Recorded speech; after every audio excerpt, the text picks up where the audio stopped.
Saotra n'Andriamanitra indray tsika afaka manatateraka izao fiombonam-bavaka izao ko asaiko ampitiavana ary ianao.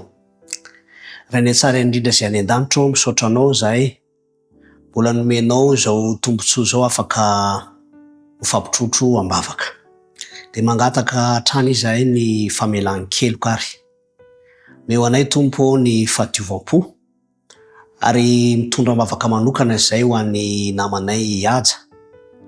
Tiany hoentina am-bavaka eto Tompo ny zanany Brandie izay tondra voky amin'izao fotoana izao. Ianao no angatahana mba hiditra ny sehatra amin'ny fikarakarana rehetra, fiomanana rehetra. Raha misy tolotsaina ilaina amboniny izay efa atao dia ho tanterahanao amin'ireo mpanomponao ireo zany.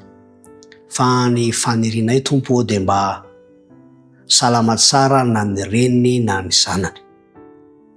Tianay mba hoentina eo anatrehanao zany fatonoana amin'ny anaran'i Jesosy Kristy. Amen.